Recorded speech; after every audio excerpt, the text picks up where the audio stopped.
إلى هذه خالقنا صلى إلى حضرة النبي المصطفى رسول الله صلى الله عليه وسلم وإلى إخوانه من الأنبياء المرسلين والأهل الشهد والصالحين والملائكة المقربين خصوصا سبحان الأكبر مجنيد البغدادي وخصوصا yang santri mulim Syekh Abdul Halim wal Busra membaik kebiram wajwa Jumat 205 Al-Fatihah.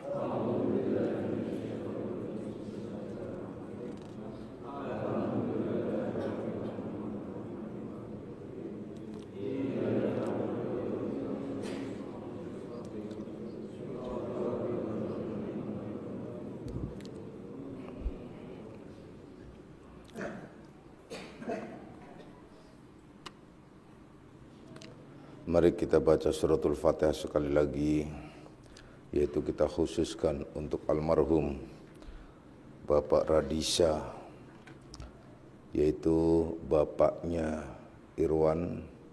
Insyaallah mudah-mudahan almarhum selalu ada di dalam rahmatullah, amin ya rabbal alamin. Ila hadzina walikna sholih al-Fatihah.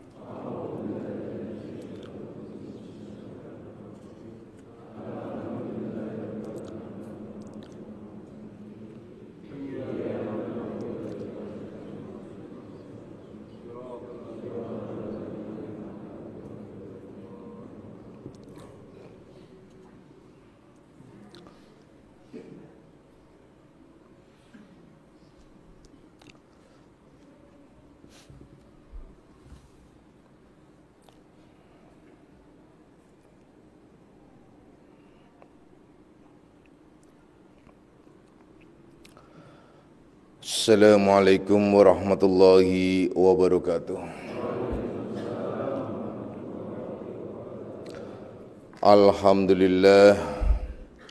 Alhamdulillahilladzi karrama bani adama wastafa minhumul ulama wa akhtara aidan minhumuz zuhada wal hukama wal kurama wa faddala minhumul arifina billahi was sifat wal asma wa azzakum lazzatal mahabbati wa abtallahum haqiqatil asya'i minal ardi was sama wassalatu wassalamu ala sayyidina Muhammadin khatamil anbiya alladzi khuliqa min zatihi wa minhu jami'ul asya wa ala alihi wa ashabi sadatil awliya wa ala tabi'in wa tabi'it tabi'in lahum bi ihsanin ila yaumil jazaa. Subhanaka la ilma lana illa ma 'allamtana innaka antal alimul hakim. Wa la haula wa la quwwata illa billahil aliyil azim. Amma ba'd. Ma'asyiros salikin, kaum bapak dan kaum ibu, jamaah pesantren Akmaliyah, anak-anak ruhaniahku semuanya, baik yang hadir secara jasmani maupun nafsani, baik yang mendengarkan langsung di pesantren Akmaliyah maupun yang melalui radio online Akmaliyah. InsyaAllah mudah-mudahan malam ini kita bersama-sama mendapatkan limpahan rahmah, maghfirah serta hidayahnya, amin ya rabbal alamin. Mari kita lanjutkan kajian kita di dalam membahas kitab Syarah Hikam Ibnu Athaillah, di mana pada kajian yang lalu telah dibahas tentang man asbata li nafsihi tawadu'an fahuwal mutakabbiru haqqan, yakni siapapun yang merasa diri bertawadu maka berarti ia benar-benar atau yang sesungguhnya, yang sebenarnya dia adalah orang yang sombong atau yang takabur. Dan kita masih membahas tentang tawadu ini karena terkait erat dengan kalam hikmah berikutnya. Tapi sebelumnya mari kita tentramkan terlebih dahulu hati, jiwa, dan akal pikiran kita dari segala macam kekeruhan dan persoalan dunia. Jernihkan hati dan jiwa kita untuk beberapa saat, yakni di mana kita sedang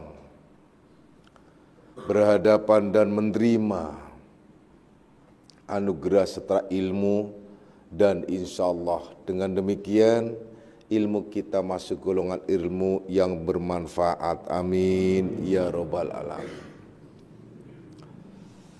Anak-anakku semuanya, setelah kita memahami tentang bahwasanya orang yang merasa diri bertawadu itu hakikatnya ialah orang yang takabur atau sombong, sudah diuraikan pada kajian yang lalu. Karena penjelasannya ialah bahwasanya tidak ada atau tidak mungkin ia merasa tawadu kecuali dia itu merasa diri tinggi atau besar atau istimewa atau lebih dari yang lain. Oleh karenanya kalimatnya ialah merasa dia bertawadu. Berarti merasa dia itu merendahkan diri karena dia merasa diri adalah lebih tinggi. Itu yang dikehendaki. Jadi intinya itu semacam itu. Benang merahnya itu semacam itu, ya. Kemudian kita lanjutkan pada berikutnya. Laisal mutawaddi'u alladzi idza tawaddu'a ra'a annahu fawqa ma sana'a walakinnal mutawaddi'a idza tawaddu'a ra'a annahu zuna ma sana'a. Yakni bukan orang yang tawadu itu, artinya laisal mutawaddi'u. Jadi bukanlah orang yang bertawadu itu, yaitu alladzi idza tawaddu'a ra'a, yaitu seorang yang apabila bertawadu lalu merasa bahwa ia telah mengalah atau merendahkan dirinya.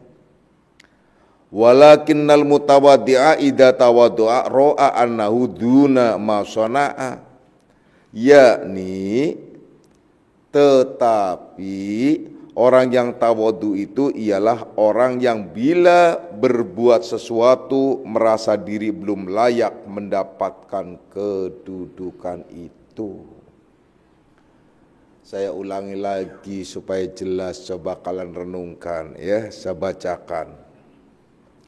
Laisal mutawaddi'u alladzi idza tawadda'a ra'a wa annahu fawqa ma sana'a, yakni bukanlah yang dikehendaki orang yang tawadu itu ialah seseorang alladzi idza tawadda'a, yaitu seorang yang apabila bertawadu ra'a annahu fawqa ma sana'a, yakni lalu merasa bahwa ia telah mengalah, merendahkan dirinya. Bukan. Jadi orang yang tawadu bukan semacam itu, bukan karena dia merasa ya sudah ngalah aja, saya lebih baik tawadu sajalah. Bukan semacam itu yang dikehendaki. Orang yang tawadu itu ialah, bahkan di sini dijelaskan, walakinnal mutawaddi'a idza tawaddu'a ra'a annahu dzuna ma sana'a, yakni bahwasanya orang yang tawadu itu ialah orang yang bila memperbuat atau berbuat sesuatu dia merasa diri belum layak mendapatkan apa yang dianugerahkan. Contoh kalimat tawadu. Ini contoh kalimat tawadu yang menjadi syair. Ilahi lastunil firdausi ahla wala aqwa ala naril jahimi fahab li taubatan wa firdunu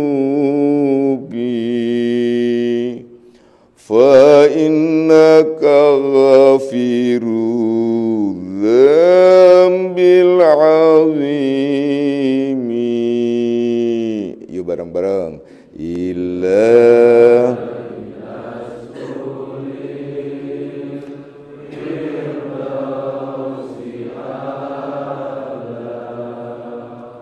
wala aqwa ala naril jahimi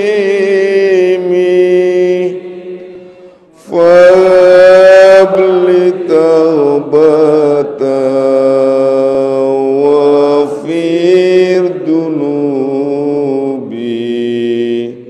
fa innaka ghafiru dzambil azimi. Itu kalimat tawadhu, tatanan syairnya. Kenapa? Karena ia langsung, ya Allah, memang saya tidak pantas menjadi ahli surga. Saya sadar, apapun yang saya lakukan, saya mengabdi kepada Engkau, menyembahmu atau lain sebagainya yang saya lakukan belum seberapa dengan apa yang Engkau anugerahkan kepadaku. Nggak pantas deh saya menjadi ahli surga. Namun aku juga tidak mampu dan tidak kuat kalau menanggung siksa neraka-Mu. Oleh karenanya ya Allah, ampunilah segala dosa-dosaku dan terimalah taubatku. Itu kalimat tawadhu, ya. Jadi bukan ia adalah merasa diri sudah bertawadhu dan ngalah. Karena kita ngalah daripada orang itu muncul lebih tinggi atau lain sebagainya, kemudian ngalah merasa tidak. Melainkan orang itu tidak merasa pantas diberikan anugerah gitu. Walau ia telah melakukan apa yang harus dilakukan, walaupun ia telah melaksanakan apa yang telah ditugaskan, namun ia tetap tidak merasa diri layak dan pantas mendapatkan anugerah tersebut. Terus bagaimana orang yang kepengen surga? Terus bagaimana orang yang kepengen ini dan itu dan lain sebagainya? Ini berbeda pembahasan, ya. Yang sedang dibahas itu masalah tawadhu, yaitu rendah hati. Rendah hati atau mungkin kalimat lain rendah diri, tapi bisa dikonotasikan beda antara rendah hati dengan rendah diri, gitu loh. Yang jelas bahwa orang-orang yang bertawadhu itu ialah orang-orang yang selalu merasa tidak cukup di dalam mempersembahkan. Seorang istri yang bertawadhu terhadap suami, tentu saja dia tidak protes, tidak merasa saya sudah melakukan apapun, gitu. Saya sudah bagaimana saya melayaninya dan sebagainya. Yang ada ialah seorang istri yang bertawadhu, apa saja yang dilakukan sebagai persembahan kepadanya, tetapi ia tidak merasa pantas kalau diberikan cinta kasih lebih atau disanjung, merasanya saya belum pantas sayang. Nah, itu sebagai contoh, itu tawadhu. Bukannya ngeyel, ya. Awas, itu tawadhu tuh. Begitu juga laki-laki, begitu juga seorang murid. Bisa jadi kalian mendapatkan anugerah dari mursyid kalian. Anugerah apa? Diangkat langsung menjadi anak ruhaniyah, atau diakui sebagai murid, atau diakui sebagai salikin, atau diakui sebagai dan seterusnya. Orang yang tawadhu apa? Yang di dalam hati, ya Allah, rasanya kok saya nggak pantas ya jadi ini karena saya, itu tawadhu. Ya, itu namanya tawadhu itu. Walaupun kalian sudah melakukan berbagai macam, pengabdian yang layak memang diakuinya, menjadi anak ruhaniah contohnya. Bukan karena saya nggak pantas ya, karena saya banyak maksiat setelah melakukan. Bukan begitu. Saya nggak pantas karena tidak seberapa pengabdianku kepadanya. Sama seperti anak lahiriah yang disebut tawadhu terhadap orang tuanya apa? Itu tidak ada habis-habisnya. Artinya dia melakukan apapun untuk kedua orang tuanya. Saya belum layak dan belum pantas untuk membalas segala bentuk kebaikan dan cinta kasih kedua orang tua. Itu saya belum pantas dan belum layak. Dan belum disebut anak yang soleh atau soleha. Anak yang berbakti kepada kedua orang tua, saya belum layak. Walaupun ia sudah melakukan. Bukan berarti orang yang mengatakan saya belum layak karena merasa memang diri tidak pernah melakukan. Bahkan lebih banyak menyakiti hati orang tuanya. Itu bukan itu. Yang dikehendaki anak yang benar-benar nurut, patuh, mengabdi dan menyenangkan kedua orang tuanya terus, tetapi ia merasa belum cukup memberikan semua itu. Dan belum layak saya itu disebut sebagai anak yang berbakti kepada kedua orang tua. Itu yang isyarat doa Robbi firli warhamni.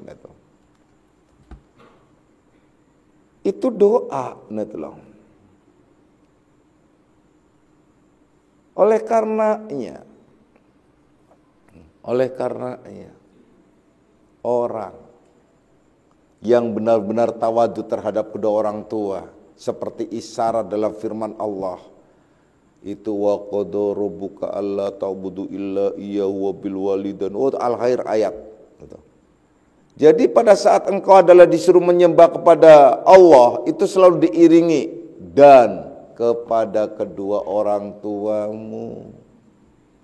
Kemudian apabila di antara kalian, kedua orang tua kalian ada di dalam pemeliharaan kalian, maksudnya ada ngikut gitu, di lingkungan keluarga kalian, gitu, maka jangan katakan wala taqul lahuma uffin. Jangan kamu katakan sanggahan. Ini kalimat membahas sanggahan. Ini bukan sanggahan, malah mucu-mucu. Ngerti nggak mucu-mucu? Ya. Ini kebiasaannya itu kaum wanita tuh. Yang kaya tuh apa tuh namanya? Kaum wanita. Wanita itu bukan wanita sini. Kalau sini soleha semua. Insya Allah ya. Jadi biasanya kalau wanita itu kayak Tom and Jerry tuh kalau sama ibunya. Tuh, ngomongnya kadang cantas, ngerti nggak cantas? Cempreng, kayak kaleng rombeng. Cempreng, udah nggak cempreng, nggak ada vibraknya, waduh.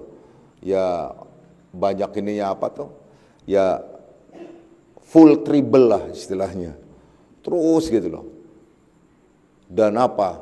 Kadang lebih mentak, bahkan kalau kita riset, saya nggak usah riset, saya lihat sepintas dari pengetahuan khusus, itu 90% ibu-ibu itu takut pada anak perempuannya. Takut. Jadi kalau anak perempuan sudah mulai mukanya keluar taringnya, itu kincep. Ibu-ibu itu kincep. Padahal semacam itu adalah dosanya lebih besar daripada berbuat zina. Tuh, hati-hati kalian. Dan keletakan berkah hidup kalian. Kalau sampai membuat orang tuanya tuh kincep, gak berani akhirnya ngomong. Akhirnya apa? Ibunya itu tidak mampu memberikan nasihat lagi. Karena kalau mau nasihatin, galakan yang dinasehati. Tuh. Sama kayak orang yang punya utang, ditagih, itu galakan yang punya utang daripada yang nagih. Ya, itu biasanya tuh begitu tuh. Ya, tuh, ya. Perhatikan itu baik-baik. Dan rata-rata, dan saya menyaksikan sendiri, sedih saya sempat nangis menyaksikan seorang wanita yang tatkala berbicara terhadap emaknya itu berani membentak sampai emaknya nangis, dan berani tulak pinggang, dan itu bahaya banget itu. Satu, hidupnya nggak berkah dan tidak akan mendapatkan surga tanpa dia mendapatkan ridhonya. Itu loh. Apalagi kalian laki-laki. Yang jelas nggak bakalan.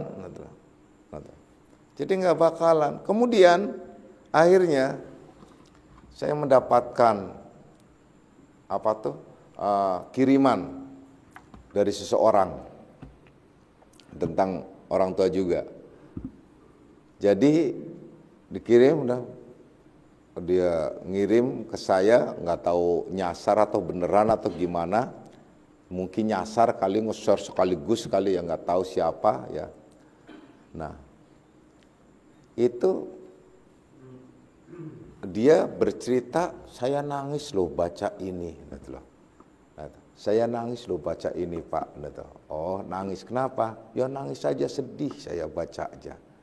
Jadi dia membaca cerita tentang di Jepang itu ada laki-laki yang mau membuang ibunya. Karena ibunya sudah tua. Nah, ibunya sudah tua, sudah pikun, sudah susah lah, udahlah pokoknya. Artinya udah tua, udah segala macam, mau dibuang ke hutan karena ya udahlah begitu. Nah,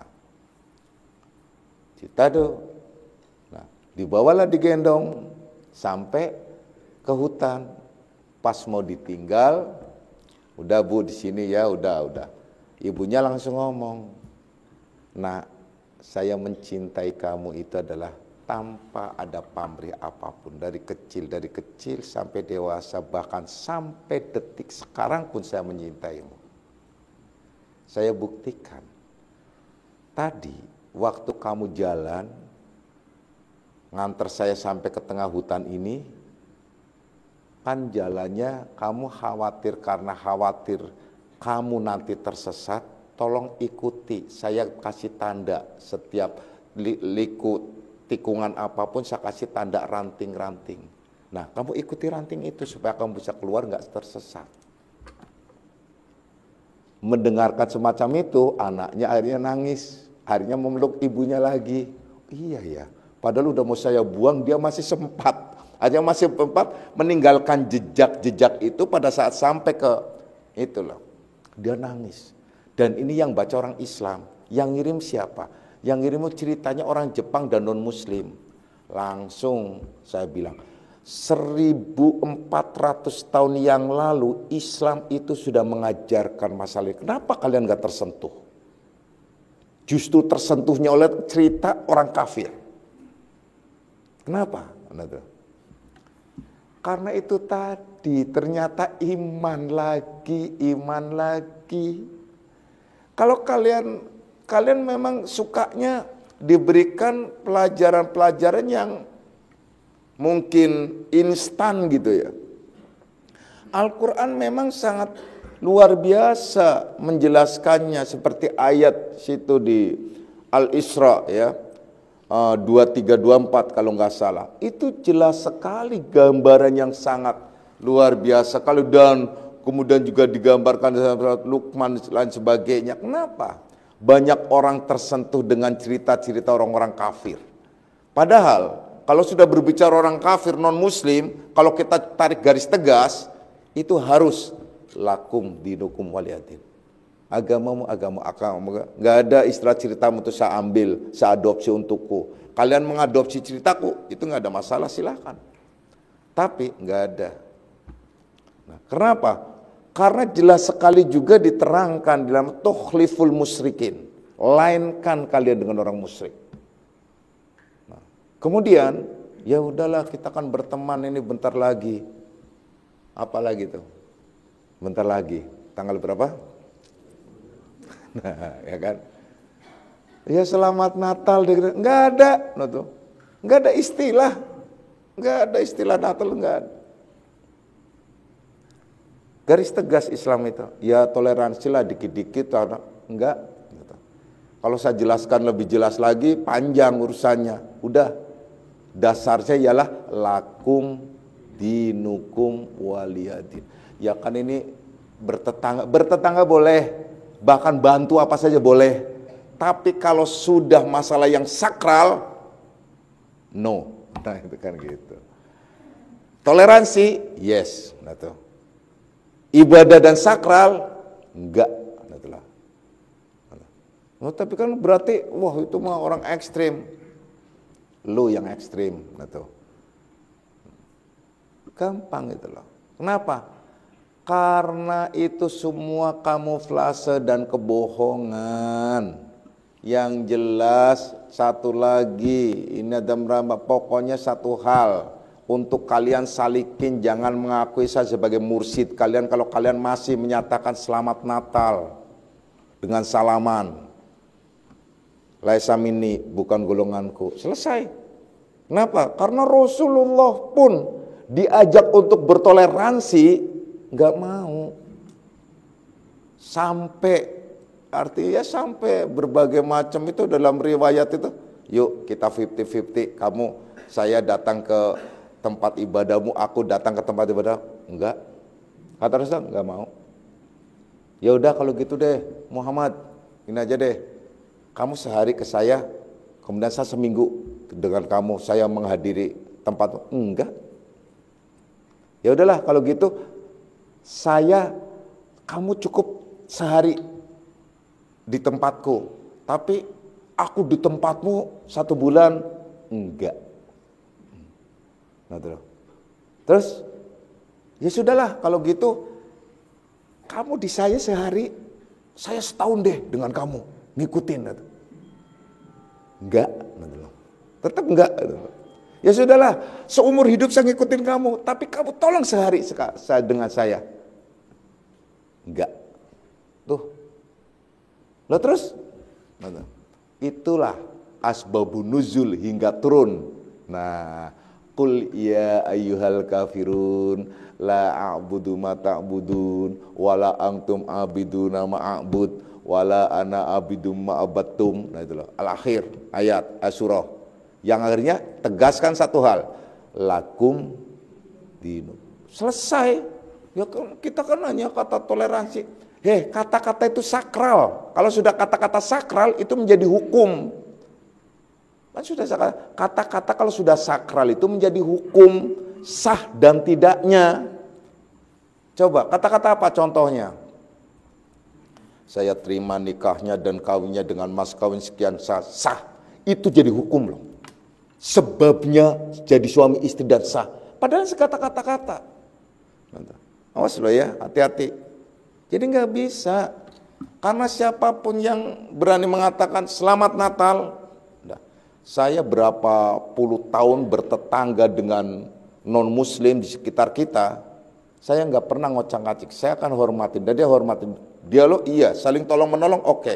Tapi kalau sudah bilang selamat Natal enggak. Kalau dia datang lebaran, ya suka-suka, kenapa kamu ikutin? Yang jelas jangan karena engkau dalam melakukan itu kemudian saya melakukannya, tidak, ya. Nah tapi atasan, Pak, itu atasannya bodoh, nanti loh. Nanti dipecat, emang rezeki di situ aja. Nah tapi gimana Pak? Saya itu sementara jadi satpamnya gereja, makanya keluar. Lah ya emang rezeki di situ aja gitu loh. Kenapa? Ya udah sama aja mendukung lah, gitu loh. Aduh, saya makanya saya jadi tukang bangun gereja lagi. Udah murtad. Selesai, enggak ada, udah enggak bisa, gitu loh.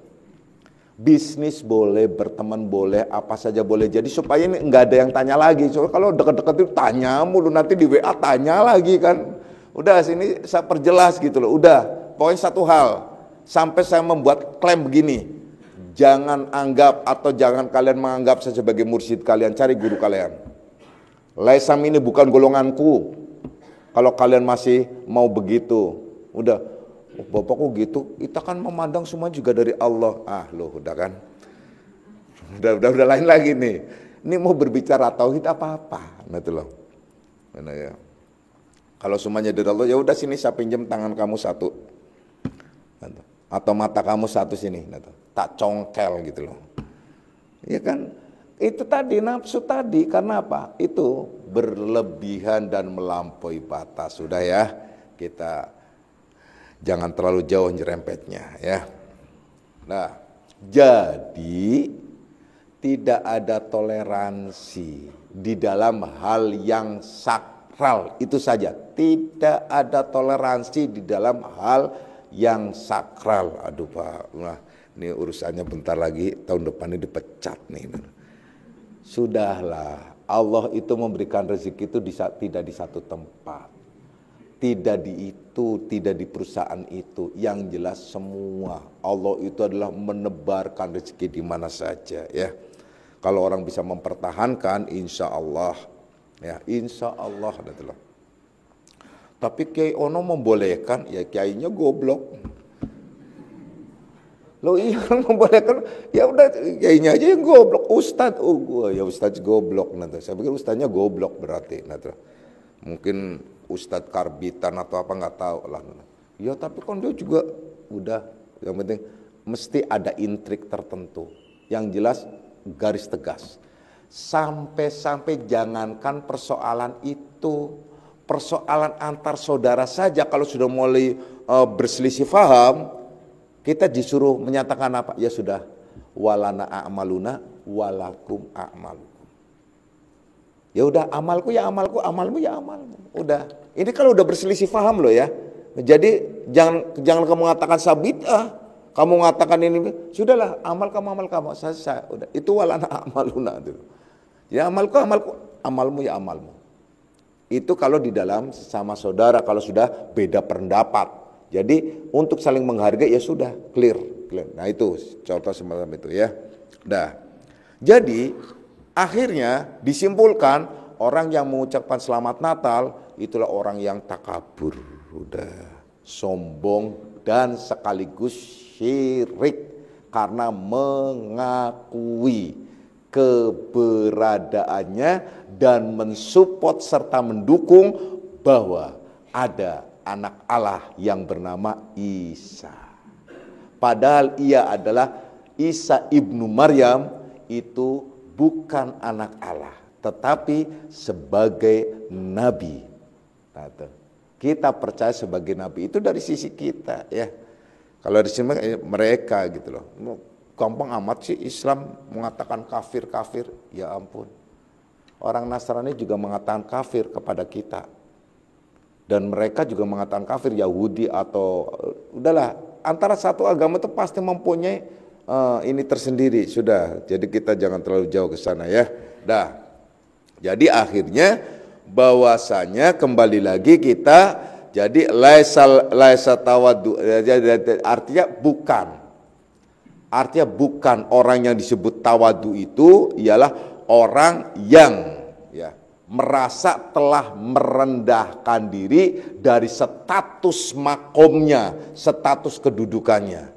Orang yang bertawadu, yang disebut bertawadu itu adalah orang yang telah melakukan apa yang ia lakukan, kemudian ia belum merasa dia menempati suatu atau mendapatkan sesuatu anugerah yang telah dilakukan. Itu seperti halnya tadi ya, Abu Nuwas yang menyatakan saya tidak pantas menjadi surgamu ya Allah.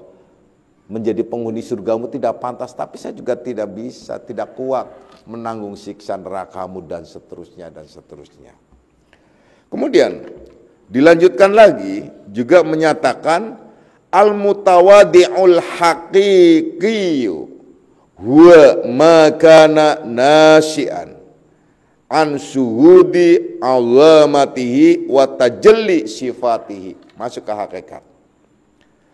Al-mutawadi'ul haqiqiyu huwa makana nasyi'an. an suhudi azamatihi wa tajalli sifatihi. Jadi hakikat tawadu itu yang sesungguhnya, atau orang yang bersungguh-sungguh tawadu, atau yang sesungguhnya tawadu, atau orang yang benar-benar dalam dirinya ada tawadu, ialah orang yang timbul tawadunya itu, muncul tawadunya itu karena melihat, memperhatikan kebesaran Allah, sehingga terbukalah sifat-sifat Allah.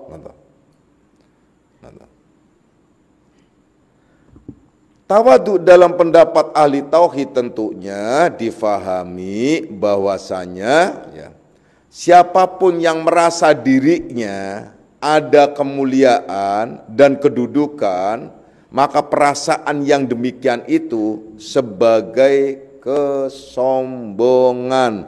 Jadi tawadu itu terlepas dari itu semua. Jadi orang yang masih ada rasa diri dan kesombongan itu bukan tawadu. Lepas dari itu semua, itulah orang yang bertawadu. Jadi al-mutawaddi'ul haqiqiyyu huwa ma kana nasyi'an an suhudi azamatihi wa tajalli sifati.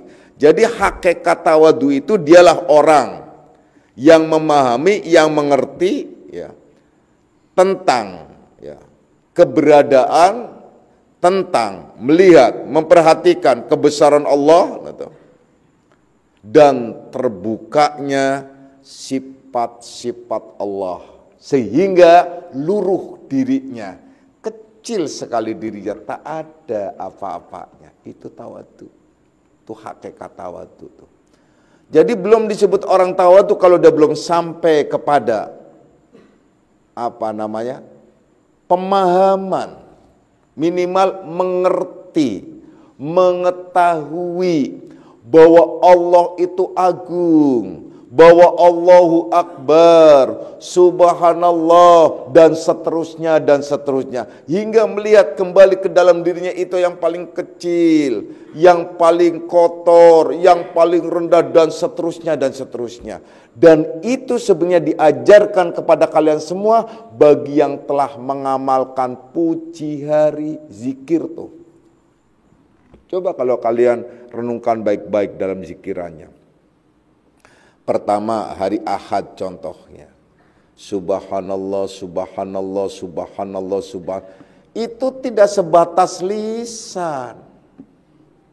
Kalau kalian merenungkan baik-baik, tentu saja kalian harus memahami. Kalau disebut Maha Suci Allah, Allah disucikan gak disucikan, beliau sudah Maha Suci. Kalian sebut atau tidak sebut, ia adalah sudah Maha Suci. Seluruh makhluk menyebut atau tidak menyebut, tetap ia adalah Maha Suci. Yang perlu disucikan itu diri kita. Jadi supaya kita menyadari pada saat menyebut Subhanallah, ternyata kita masih kotor. Itu hakikat tawadu. Maka berzikir itu akan mengantarkan seseorang menjadi tawadu kalau mengerti tentang zikirnya itu. Coba deh. Kenapa kalian baca subhanallah tapi enggak memahami juga kembali subhanallah langsung kembali ke dalam diri kita. Kita juga harus tawadu pada saat membaca alhamdulillah. Semua puji dan sanjung itu untuk Allah. Bukan untuk kita, kita tidak pantas dipuji, kita tidak pantas mendapatkan sanjungan, kita tidak pantas mendapatkan suatu apapun. Oleh karenanya semuanya kembali kepada Allah, puji dan sanjung itu. Yang layak dipuji itu Allah, yang layak disanjung itu Allah. Kita tidak layak karena memang tidak pantas untuk disanjung. Kalau kalian memahami tentang itu sebagai tanda kalian tawadu. Bahkan mencapai pada hakikat tawadu, karena berarti telah mengetahui sifat-sifat Allah, tajalli sifatihi. Nyata sifatnya Allah itu pada diri kalian sehingga mampu meluruhkan hati dan jiwa kita.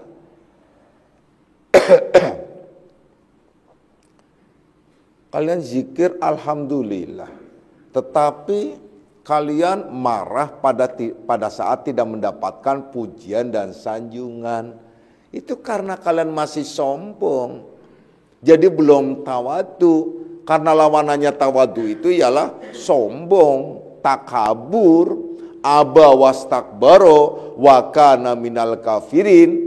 Orang yang enggan, yang takabur itu adalah orang-orang yang kafir, yaitulah dari bangsa iblis. Maka iblis itu golongan orang kafir. Siapapun yang sombong, maka hakikatnya ialah orang-orang kafir tuh. Orang kafir itu apa sih? Orang yang ingkar kepada Allah.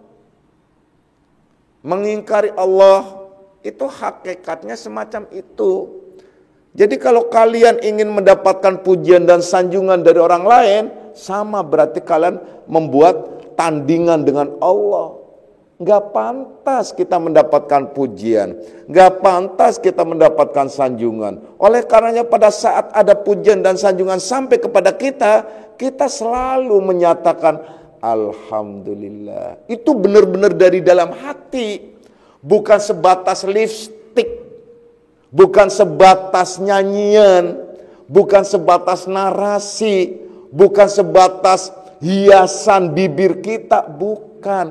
Tapi benar-benar alhamdulillah. Itu enggak diklaim.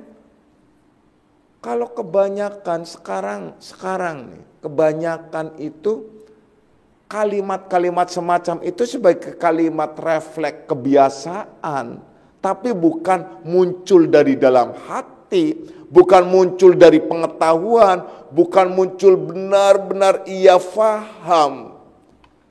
Jadi pada saat mendapatkan sanjungan langsung, alhamdulillah. Kalau kalian sudah bisa alhamdulillah, kemudian dibarengi dengan syuhud dan musyahadah, itu sudah istimewa, sudah pasti kalian golongan tawadu. Itu saja. Tapi kalau alhamdulillahnya hanya sebatas di bibir, ya berarti masih dalam kategori orang yang bukan tawadu, yang berarti lawanannya ya takabur dan sombong. Coba deh kalian renungkan, alhamdulillah. Namun gak bisa langsung kembali kepada Allah kalau tidak mengamalkan tauhid dan kalau tidak faham hakikat. Nah itu pasti ada greget dalam dirinya. Jangankan orang yang gak faham hakikat, gak mengamalkan tauhid, orang yang sudah jelas-jelas mengerti tauhid, faham hakikat saja, itu kadang terjebak oleh nafsunya.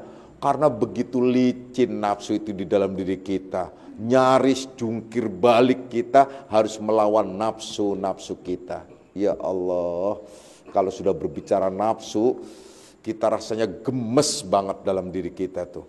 Berantem dengan nafsu itu gemes banget. Dimana gak gemes, kalau mungkin diekspresikan, kita tuh kayaknya tiap hari tuh mukulin dada kita. Padahal nafsu tidak di dada.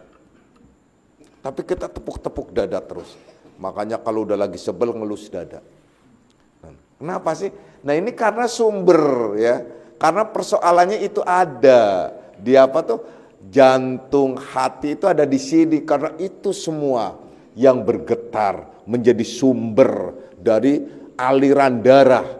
Sehingga ya semacam ya disebut jantung, ya disebut energi kehidupan ada di sini. Sehingga seolah-olah nafsu itu ada di dada, padahal bukan. Di mana? Meliputinya. Bagaimana cara meliputinya? Nah ini repot lagi penjelasannya. Kalau sudah terkait dengan masalah wallahu bikulli syai'im muhait, dan Allah meliputi pada tiap-tiap sesuatu. Kata meliputi apa sih? Waduh, rumit lagi, harus sabar mengkajinya. Sedikit demi sedikit hingga kalian paham betul ya. Contoh alhamdulillah. Kemudian pada saat kita zikir la ilaha illallah, tidak ada Tuhan kecuali Allah, itu juga harus paham betul. Bahwa memang kita sudah kenal minimal sifat-sifatnya. Bahwa tidak ada Tuhan kecuali Allah.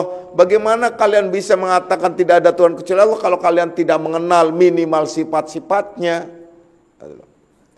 Kalau kalian berani menyatakan sesuatu itu lebih baik daripada yang lain, berarti kalian kan tahu tentang bandingannya.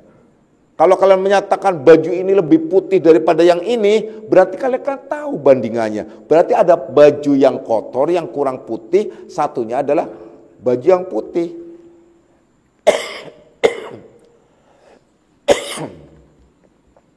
Itu kan harusnya. Tapi kadang-kadang ya kembali lagi. Karena banyak orang yang beragama hanya bernarasi di bibir. Nah itu loh. Sehingga tidak tahu yang sesungguhnya, la ilaha illallah dan sebagainya. Kalau sudah menyatakan la ilaha illallah, itu paling tidak kalian harus mampu menyatakan tidak ada yang aku cintai kecuali Engkau ya Allah. Buktikan itu. Nah itu. Karena kalau hanya kalimat tidak ada Tuhan kecuali Allah, mau disebut atau tidak disebut memang tidak ada. Hanya Allah yang ada. Kalau mau menyebutnya hanya Allah yang ada, tidak menyebutnya hanya Allah yang ada, selainnya tidak ada. Kenapa? Kullu man alaiha fanin. Semuanya itu tidak ada, lenyap, sirna.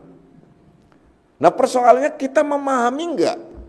Kalau sudah memahami, maka kita akan lari dari situasi dan menuju kepada yang punya tujuan, yaitulah Allah. Dengan kata lain, kita sudah mulai mencintai Allah sepenuh hati kita, sehingga kita menyatakan tidak ada yang aku cintai kecuali Engkau ya Allah. Itu seolah-olah kalimat la ilaha illallah. Dengan kata lain pula, tidak ada yang aku patuhi kecuali Engkau ya Allah. Itu kalau kita zikir terus. Namun kadang-kadang zikir kita hanya sebatas narasi. Ini persoalan. Waktu kita berzikir nggak apa-apa, la ilaha illallah. Tapi di dalam kehidupan sehari-hari kalian harus terus renungkan, kalian harus lakukan, kalian harus ekspresikan, kalian harus dijadikan sebuah amalan. Pada saat zikir iya la ilaha illallah, la ilaha sampai 1000, 2000, 3000 bahkan sampai 4000 kalian sebut saja itu sebutan. Kalimat-kalimat yang mengalir begitu saja. Tapi pada kesadaran kehidupan kalian dalam mempraktekannya, kalian harus lihat, kalian harus rasakan. Iya ya, tidak ada yang aku cinta kecuali Engkau ya Allah. Kemudian mau melakukan apa-apa, tidak ada yang aku patuhi kecuali Engkau ya Allah. Aku akan mematuhi Engkau selamanya. Tidak ada yang aku ikuti kecuali Engkau ya Allah.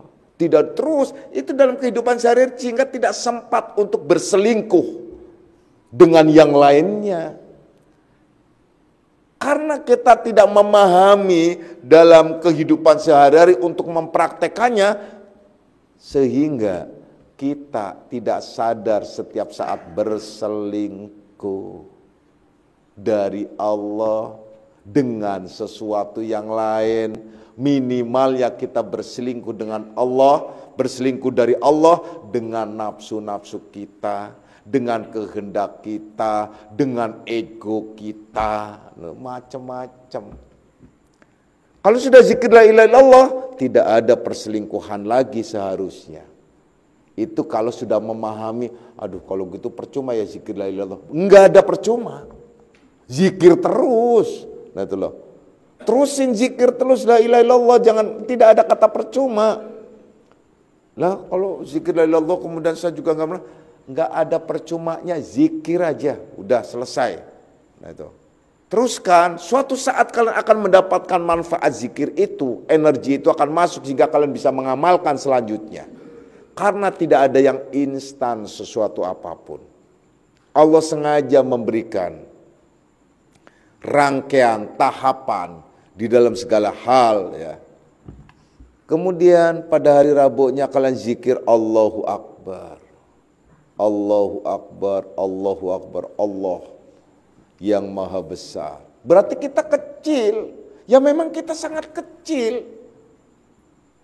Dan amat sangat kecil. Bahkan kita mungkin andai saja dibandingkan dengan situasi, dibandingkan dengan satu wilayah dimensi, ya Allah kita tuh bagaikan debu, atau yang dalam bahasa Arab zarroh, atau anai-anai, ya, binatang yang paling terkecil, ya, yang kadang-kadang nyebelin, gitu loh. Itu binatang paling kecil. Coba kita renungkan, jangan kita renungkan saja. Kita kan belum apa-apa nih. Coba kita renungkan, kita dari mulai saya sekarang di sini.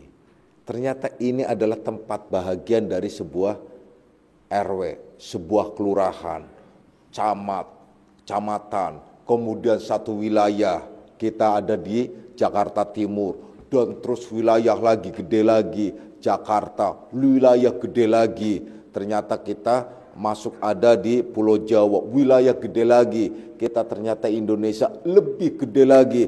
Ternyata di Asia Tenggara lebih gede lagi. Ternyata di Asia lebih gede lagi. Ternyata kita adalah ada di bumi dunia. Kita bahagian daripada lebih lagi. Ternyata kita ada di satu planet, ya, galaksi. Di mana galaksi kita yang disebut Bima Sakti lebih gede lagi. Kita ternyata di alam azam, di mana kita ada putaran dan seterusnya, jauh kecil. Kalau kita runut lagi, kita tarik dari atas alam semesta besar. Nah, kita lihat lagi dari alam semesta, ternyata galaksi Bima Sakti yang besar begitu, itu baru bahagian yang terkecil di antara alam yang lain. Galaksi loh, galaksi dari sekian banyak planet. Di antara galaksi sekian banyak planet, ternyata ada yang kecil lagi dipisahkan, yaitu bumi beserta matahari yang mengitari, yaitu melalui jalur yang disebut orbiter. Terus merolling, atau artinya spiral gitu ya, dengan bulan gitu loh. Nah, ternyata bumi itu planet paling kecil di antara planet-planet lain di galaksi, kecil banget, udah ada kecil. Di bumi yang kecil ini ternyata ada dibagi-bagi benua-benua yang kita kenal dengan berapa? 5 benua. Padahal ada 6 benua, nggak tahu kan? Nah itu rahasia deh ya. Kalau pengen tahu nanti Wani Piro. 6 benua. Benua yang mana? Itu karena kita dibodohin sama yang buat peta, betul loh. Padahal ada yang lain, di mana kalian tidak paham dan tidak tahu. Ada. Itu bodohin, itu gambarnya kan hanya gitu saja. Padahal bumi enggak sederhana itu. Mana makhluk mana? Nah itu ya, ada deh pokoknya. Ya. Bapak sok tahu, iya emang. Suka-suka gue. Tapi saya serius, tidak sebatas. Tapi suatu saat barangkali cucu-cucu kita atau kalian itu bisa membuktikan. Ya. Tidak, dibodohin kalian nama NASA, dibodohin kalian nama Amerika yang membuat peta itu.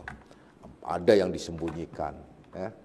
Makanya kan kelihatannya lebih luas lautannya daripada daratannya, kan gitu. Ya. Jadi ada benua yang tersembunyi, yang ternyata benua itu adalah begini. Kenapa? Hampir mirip kayak surga, artinya damai, aman, tetap. Amerika ketakutan, ya. Kenapa? Teknologinya lebih jauh maju, ya. Dah kejauhan nanti bicaranya, ya. Iya, serius. Bapak serius bahwa itu adalah benua tidak 5. Ya. Kalau dikenal kan, tapi ada benua di mana benua itu adalah sejahtera. Nah, karena apa? Karena nggak pernah berantem. Tapi kalau diberantem udah, udah akhirnya apa? Amerika supaya itu langsung bingungnya apa? Piring terbang dari planet lain. Nah, goblok aja yang dibodohin gitu. Bukan. Nah, itu salah satu di antaranya. Gitu. Antara gitu. Kenapa piring terbang jauh di sana saja nggak ada di Indonesia gitu? Jadi planet lain atau di benua lain masa nggak ada gitu loh. Karena apa? Ya itu sebenarnya nggak jauh ya. artinya itu teknologinya jadi lebih wah jauh jauh, 5 benua ini adalah jauh itu lebih maju dan lebih sejahtera, nggak beranteman, gitu. Udahlah cakep pokoknya ya, cari deh situ ya, cari aja. Dah kita nggak jauh, nggak ke sana. Yang akan kita jelaskan di situ dari 5 benua itu ada kita di benua yang satu, Asia. Nah, kalau juga ada Asia ini, ternyata kita lebih mojok lagi Asia Tenggara. Mojok lagi, ternyata kita di Indonesia, ya, sepitil-pitil gitu loh. Itunya tuh, kalau dilihat petanya. Gitu. Udah begitu, lebih kecil lagi ternyata kita di satu pulau Jawa. Lebih kecil lagi ternyata kita di bagian barat dari Pulau Jawa yang meterannya itu kalau di itu adalah 1000 kilometer panjangnya lebih gitu loh. Ternyata kita di bagian barat lagi, kita lebih kecil lagi ternyata di Jakarta. Di Jakarta lebih kecil lagi, ternyata kita di Jakarta Timur lebih kecil lagi, kita RT, di RT lebih kecil lagi, kita ngontrak. Dipetakan coba kan, udah lebih kecil lagi di mana lagi? Nah kita cuma sendiri duduk lagi ngerokok. Nah, terus berarti kecil banget kita, mau nyombong kayak apa sih? Gitu loh. Kemudian kita apa? Mau tawadunya kayak macam apa? Kayak nggak pantas gitu. Ya Allah nggak pantas sama gue pun. Aduh saya pikir, udah deh. Itu kalau kalian ingin tahu tuh, ya Allah kita kecil banget gitu loh. Dan nggak usah jauh-jauh, Indonesia aja kita belum keliling. Nggak usah menghayal dunia gitu. Kecuali kalau kalian ma'rifah, nggak perlu keliling, kalian dikelilingi gitu loh. Itu faham dan tahu itu lain lagi. Tapi untuk ma'rifah susah ya Pak, susah. Lebih baik pergi haji, ngumpulin duit gampang gitu loh. Ya. Susah bagi yang susah, mudah ya dimudahkan. Yang penting istiqomah sudahlah. Kalau hitung-hitungan memang susah, semuanya serba susah. Haji juga susah, apa juga susah, untuk apalagi masuk ke dalam surga, susah lagi. Kita hanya tinggal berharap satu, apa sih? Syafaat. Kalau nggak dapat syafaat ya udahlah, udah deh terima aja apa adanya, udah nasib itu namanya ya. Itu kalau nggak dapat syafaat itu contoh gitu loh. Jadi kita kecil banget. Oleh karenanya pantas di sini. Hakikat tawadu itu ialah orang yang memahami, mengerti, tahu, melihat, memperhatikan tentang kebesaran-kebesaran Allah dan sekaligus dia minimal tajalli sifatullah, nyata sifatnya Allah pada dirinya. Artinya dia paham betul sehingga itu tadi yang Bapak jelaskan. Allahu Akbar benar-benar pada saat sholat kan Allahu Akbar itu udah nyerah total kepada Allah. Memang kita paling kecil dan sudah bukan sebatas bukan sebatas tawadu, bahkan di dalamnya ada tawakal dan sebagainya. Nyerah semuanya, hanya Allah yang ada. Kita bahkan nggak ada. Akhirnya kan, karena udah jauh banget, ya. Ya Allah itu Allahu Akbar. Oleh karenanya dilanjutkan setelah Allahu Akbar hawalah. Oh ternyata kita tidak ada daya dan upaya apa. La haula wala quwata illa billahil aliyil azim. Udah tuh clear tuh. Jadi kelimanya itu clear. Jadi 1, 2, 3, 4 itu perjuangan ya. Makanya alif lam lam ha itu 4 juga, alif lam lam ha itu Allah. Jadi subhanallah alhamdulillah la ilaha illallah Allahu akbar. Clear. Benar baru masuk kita hawalah. La haula wala quwwata. Oh benar-benar tidak ada ternyata kita. Benar semua yang ada dalam diri kita semuanya itulah milik Allah. Pantas dong kalau gitu kita menyatakan inna sholati wa nusuki wa mahyaya wa mamati lillahi rabbil alamin. Clear semua kembali kepada total kita enggak ada. Maka pada sudah total kita enggak ada dan benar dirasakan, layak disebut dan mendapatkan sholawat, walau ia tidak menghendaki dan merasa tidak layak, tetap baginya sholawat. Allahumma sholli ala Muhammad wa ali Muhammad. Nah itu. Kendati pun sudah sempurna, maka ia adalah turun. Nah, dalam disebut tanazul, yaitu di makom bako, di mana ia harus memberikan uswatun hasanah dengan istighfar, merendahkan diri, kemudian menaikkan yang lebih tinggi. Artinya dirinya memang perlu istighfar, walau sudah sempurna sekalipun. Beristighfar, itulah orang yang tawadhu. Seperti Rasulullah Sallallahu Alaihi Wasallam, sudah jelas masum, sudah jelas istimewa sekalipun tetap beristighfar. Dalam hadis diterangkan 70-100 kali setiap harinya. Walaupun sudah insan kamil, udah masum, udah istimewa, sudah mendapatkan selawat dari Allah. Bahkan orang-orang yang beriman semuanya berselawat, malaikat berselawat. Ya. Tapi tetap beristighfar, itulah tandanya orang yang telah mencapai hakikat tawadhu, yakni menjadikan dirinya uswatun hasanah. Dan insya Allah kita golongan orang-orang yang diarahkan oleh Allah menjadi orang tawadhu. Amin ya robbal alamin. A'udzubillahi minasyaitonirrajim. Bismillahirrahmanirrahim. Raditu billahi rabban alamin wa bi Muhammadin nabiyya.